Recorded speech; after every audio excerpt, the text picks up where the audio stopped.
Have you ever fallen in love with a stamp set and you just couldn't wait to see what you could make with it? Same. That's exactly what's happening in this video. We're using the Honeybee Stamps Darling Dahlia Stamp and Die set, and we're going to pair that with Gina K's Lilac and Spruce layering inks and some other fun things that are going to happen inside this video. These colors are so dreamy. Just wait and see how they come together. By the way, welcome to Crafty Inky Magic. This is the place where I share my love of crafting, stamping, and just making things that bring a little joy. My name's Jeanie, if you don't already know who I am, and this is going to soon be called the Upper Crafty Room.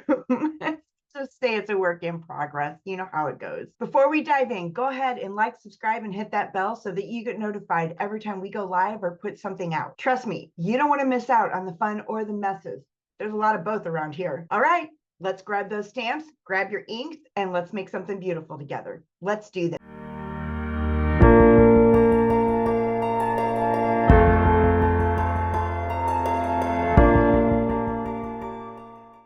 Here we go. I am using the Honeybee Stamps Darling Dahlia's Stamp and Die set, and I'm also in this portion of the video using my Misty stamp tool. If you don't have the Misty, you really want to get one of these. They are beautiful. They stamp beautifully. Now I'm deciding, I did at first go ahead and stamp in colors, but because of the way these were stamping and I hadn't watched any videos on how to use these stamps yet, so I was figuring it out, I went ahead and went with black so that I could color these in the colors that I wanted instead of stamping in the colors. They're not layering stamps like I originally thought, which was fine. They turned out gorgeous. I love these stamps.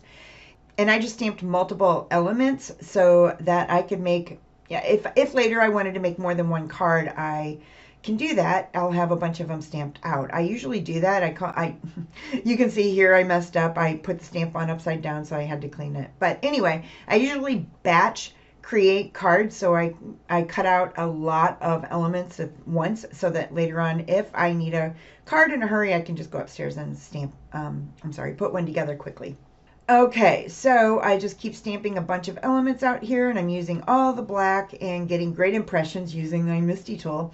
I'm also using those magnets that you see. Those come with the Misty, but I put washi tape around them so that I could pick them up easily because they were a lot harder, as they are really strong magnets and they kind of clean together a lot. So I'm able to pull these apart easier with the washi tape around. You can see here I didn't get a good impression, but I went ahead and stamped over it again and got it on point and got a beautiful impression because I was able to line it up with the Misty tool.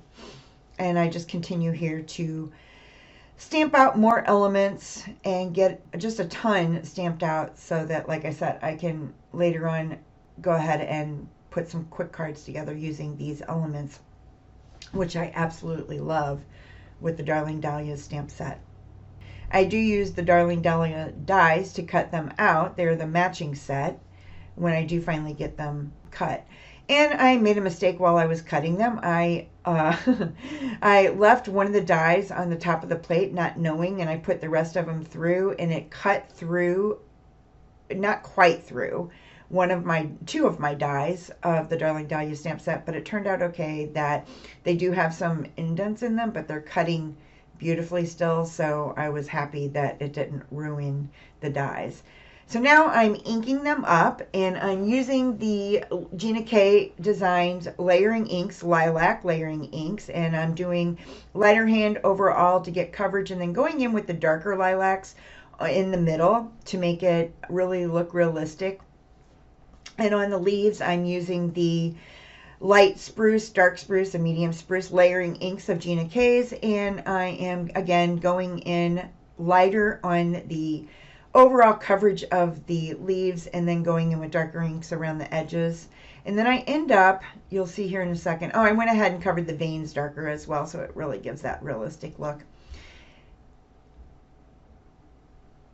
I'm using the blending brush here. It's a smaller blending brush. I don't know the names of these. I just got these off of Amazon, so I will link to, but Gina K has some really beautiful blending brushes, and so does Spellbinders. So I'll link to all the tools that you can, it's just something similar on there. You'll see that I'm using the tip, the highest tipping point of the brush to color in the edges of the leaves that are on the flower itself that connect it. I don't know if that's the stamen area. And I might be totally wrong about that, but that way I'm not getting ink all over the flower where I don't want it. I went ahead and started using some Christmas pine, Gina K's Christmas pine, to darken that up a bit. The spruce just wasn't as dark as I wanted it to be.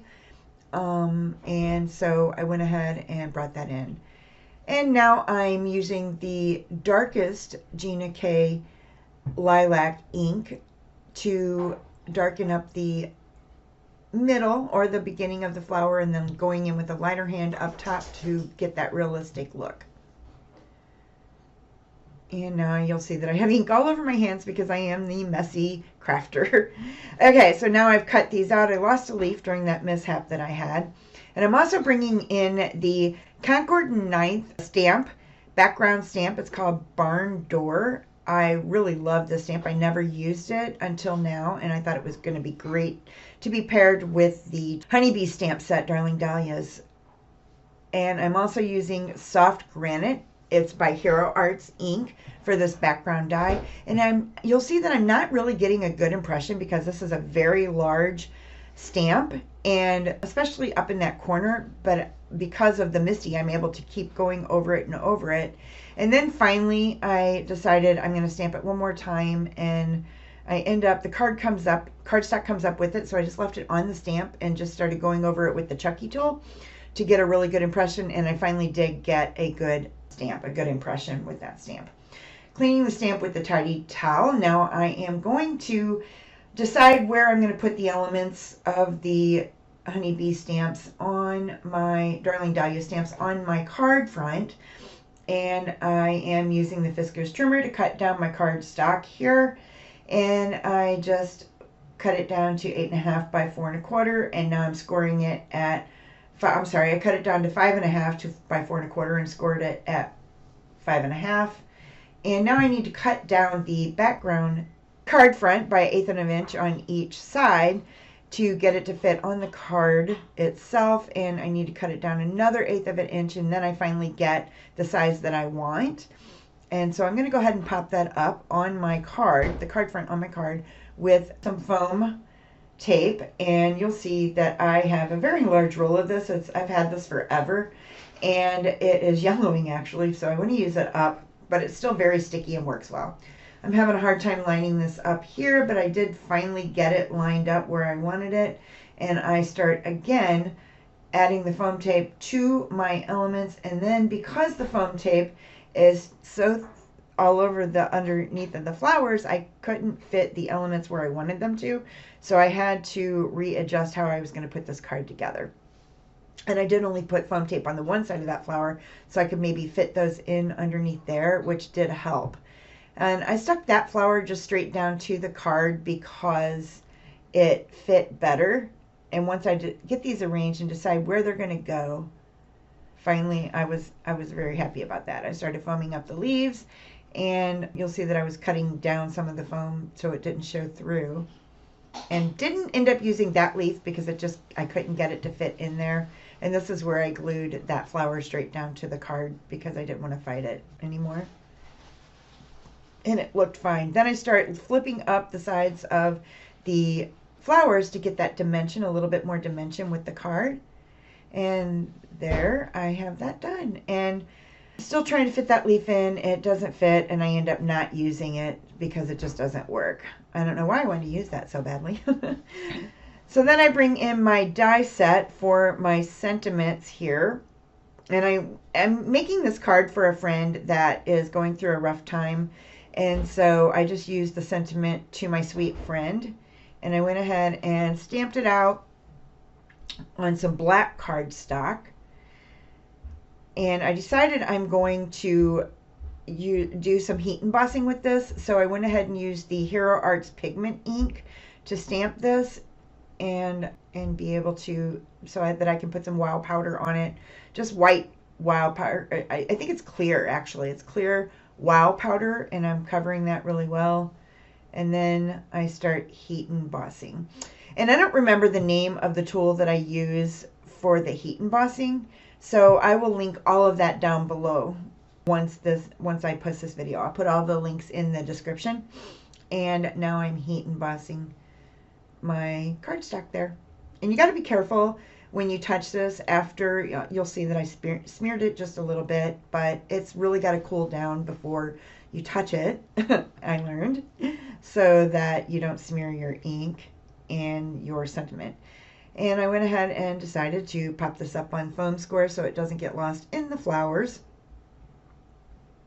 That's just the Fisker trimmer there that I used. It's a very inexpensive trimmer. And there you have it. Thank you for watching my video, and I'll see you in the next one.